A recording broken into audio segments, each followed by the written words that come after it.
വിളികൾ കേൾക്കുന്നുണ്ട്. നമുക്ക് മുൻപിലേക്ക് ഇപ്പോൾ ആ ഫ്രെയിമിലേക്ക് എറണാകുളം ശിവകുമാർ എത്തപ്പെടുന്ന കാഴ്ചയിലേക്കാണ് നമ്മൾ ഇപ്പോൾ കാത്തിരിക്കുന്നത്.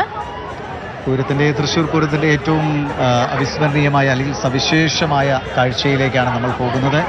നെയ്തലക്കാവിൽ അമ്മ എറണാകുളം ശിവകുമാറിൻ്റെ ശിരസിലേറി തൻ്റെ ഭക്തരെ കാണാൻ അല്ലെങ്കിൽ വിശ്വാസ സമൂഹത്തെ കാണാനൊക്കെ ആയിട്ട് എഴുന്നള്ളുകയാണ്. ഞാനിതാ എത്തി.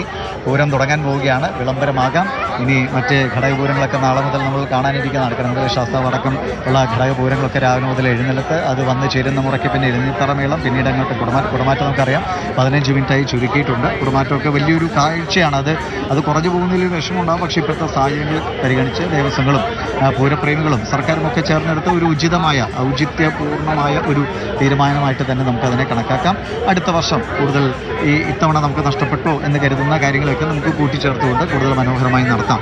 അതിലേക്കുള്ള ഒരു ആത്മബലം ഉണ്ടാക്കൽ കൂടിയാണ് ഈ പൂരം. അതുകൊണ്ടാണ് ഈ പൂരം നടത്തണം എന്ന് ആളുകൾ പറയാനുമുള്ള ഒരു കാരണം അതാണ്. നമ്മൾ പെട്ടെന്ന് നമുക്ക് വെച്ചവസാനിപ്പിക്കാൻ പോകുന്ന ഒറ്റ നിമിഷം കൊണ്ട് സ്റ്റോപ്പ് ചെയ്ത് പോകാവുന്ന ഒരു കാര്യമല്ല പൂരത്തോടനുബന്ധിച്ച് നടക്കുന്ന ആചാരപരമായ അല്ലെങ്കിൽ അതിൻ്റെ ഒരുപാട് ആളുകളുണ്ട്.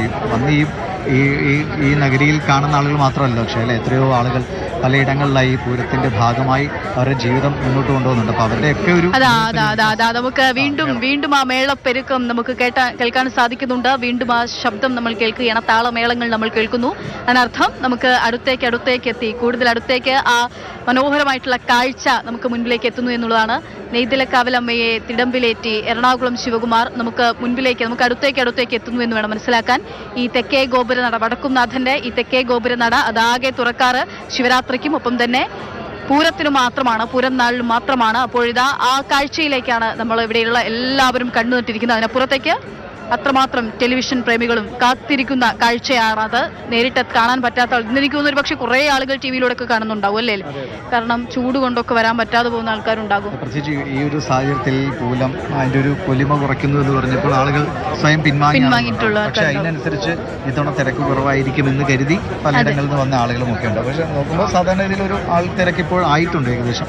എന്തായാലും ആളുകളും വളരെ എനിക്ക് തോന്നുന്നു കുറച്ചുകൂടി ശാന്തരായി അല്ലേ ഈ പൂരം ആസ്വദിക്കുന്ന ഒരു കാര്യം കൂടിയാണ്. എല്ലാവരുടെയും മനസ്സിൽ എല്ലാ കാര്യങ്ങളും ഉണ്ട്. അത് സന്തോഷമായാലും അതിൻ്റെ സങ്കടങ്ങളായാലും ഒക്കെ എല്ലാവരുടെയും മനസ്സിലുണ്ട്. അതുകൊണ്ട് തന്നെ പൂർണ്ണമായും എല്ലാത്തിനോടും നീതി പുലർത്തി തന്നെ ഒരു പൂരം മുന്നോട്ട് പോകുന്നു എന്ന് വേണമെങ്കിൽ നമുക്കിതിനെ പറയാം. അത് പ്രത്യേകിച്ച് എടുത്തു പറയേണ്ട കാര്യമാണ്. കാരണം പലതരത്തിൽ ആളുകൾ ചിന്തിക്കുന്ന കാര്യമാണ്. അവിടെ തൃശ്ശൂർ വിട്ടാൽ മറ്റ് ആളുകൾക്ക് വേറൊരു ചിന്തയാണ് പലപ്പോഴും ഈ വിഷയത്തിൽ തോന്നുന്നത്. തൃശ്ശൂരിന് അവിടുത്തെ ജനങ്ങൾക്ക് അതിൻ്റെതായ അവരുടെ വേറൊരു ചിന്താഗതിയുണ്ട്. അപ്പോൾ രണ്ടിനെയും അതിൻ്റെതായ നിലയിൽ പ്രാധാന്യത്തോടെ എടുത്തുകൊണ്ടാണ്. തൃശ്ശൂരുകാർ മാത്രമല്ല കേട്ടോ, ലോകത്തുള്ള പല കോണുകളിലുള്ള ആളുകൾ ഓരോ വർഷവും ഈ തൃശ്ശൂർ പൂരമാകാൻ വേണ്ടി കാത്തിരിക്കും. ഏറ്റവും വലിയ ഉത്സവമാണിത് അല്ലെ? ഇത് ശരിക്കും ഉത്സവമാണ്. ക്യാൻസൽ ചെയ്യുന്ന സാഹചര്യമൊക്കെ ഉണ്ടായി. പക്ഷെ അടുത്ത തവണ അവർക്ക് വരാനുള്ള ഒരു അവസരം ഒരുക്കുന്നു. അങ്ങനെയൊക്കെയാണ് അതിനെ മേക്കപ്പ് ചെയ്യുന്നത്. കാരണം ഇത് വലിയ രീതിയിൽ എത്ര ഒരു വലിയ നെറ്റ്വർക്കാണ് അല്ലേ തൃശ്ശൂർ പൂരം എന്ന് പറഞ്ഞപ്പോൾ. ആകെ ഈ ചരിത്രത്തിൽ തന്നെ ആകെ 2 തവണ മാത്രമാണ് പൂരം അതിന്റെ പൊലിമ കുറച്ച് നടത്തപ്പെടേണ്ട ഒരു അവസ്ഥ, ആചാരം പോലെ. അതായത് ഒന്ന് ഇൻഡോ ചൈന യുദ്ധം നടന്ന സമയത്ത്, മറ്റൊന്ന് കോവിഡ് കാലത്ത്. അതിനുശേഷം പൊലിമ കുറച്ച് നടത്തുന്ന ഒരു പൂരമാണ്. കാരണം ഒരു സങ്കടമുണ്ട്, ഒരു സങ്കടക്കടലുണ്ട്. ആ സങ്കടക്കടലിന് ഇപ്പുറത്തേക്കും പക്ഷേ പൈതൃകവും പാരമ്പര്യവും ഒക്കെ നിലനിർത്തിക്കൊണ്ട് അതിൻ്റെ വിശ്വാസമൊക്കെയും നിലനിർത്തിക്കൊണ്ട് എല്ലാവരുടെയും എല്ലാ തരത്തിലുള്ള കാര്യങ്ങളും പരിഗണിച്ചുകൊണ്ടുകൂടിയാണ് ഇപ്പോൾ ഈ ആഘോഷം ഇവിടെ നടക്കുന്നത്. ഇപ്പോൾ നെയ്തലക്കാവിലമ്മയുടെ തിടമ്പേറ്റി വരുന്ന എറണാകുളം ശിവകുമാറിനെ കാത്തിരിക്കുന്ന ആളുകളാണ് ഇവിടെ ചുറ്റുമുള്ളത്. ആ കാഴ്ചയിലേക്കാണ് നമ്മൾ എത്തി നോക്കുന്നത്. വീണ്ടും കേൾക്കുന്നുണ്ട്. ഇടയ്ക്കിടയ്ക്ക് ഒരു ആർപ്പുവിളി കേൾക്കുമ്പോൾ നമ്മൾ ഇതാ എത്തിയെന്ന് വിചാരിക്കും, പക്ഷേ എത്തിയിട്ടില്ല. മൊബൈൽ ഫോണുകളും അല്ലേ ആകാശത്തേക്ക് ഉയരുന്നു എന്നതാണ് ഇപ്പോഴത്തെ ഒരു സവിശേഷം. ഓരോ തവണയും എല്ലാവരും ഫോൺ ഓണാക്കി വീഡിയോ റെക്കോർഡർ കൊടുത്ത് നിൽക്കുന്നു. പക്ഷേ ഏതോ ഒരാൾ ഒരു ചാർപ്പുളി ആയിരിക്കും അത്. പിന്നെ എല്ലാവരും അതുപോലെ താഴ്ത്തുന്നു. ആ കാഴ്ചയൊക്കെയാണ് നമ്മൾ കാണുന്നത്. ശബ്ദം കേൾക്കുന്നുണ്ട്, അടുത്തടുത്ത് വരുന്നുണ്ട്.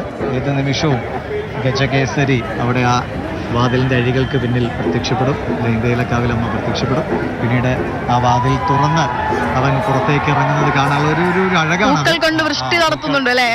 പുഷ്പവൃഷ്ടി ആരംഭിച്ചിരിക്കുന്നു. അതായത് അടുത്തു നെയ്തലക്കാവിലമ്മയെ തിടമ്പിലേറ്റി എറണാകുളം ശിവകുമാർ എന്ന 5ാമത്തെ തവണയാണ് സൗമ്യനായ ഗാംഭീര്യമുള്ള ആന എത്തുകയാണ്. അതാ ആനയെത്തി.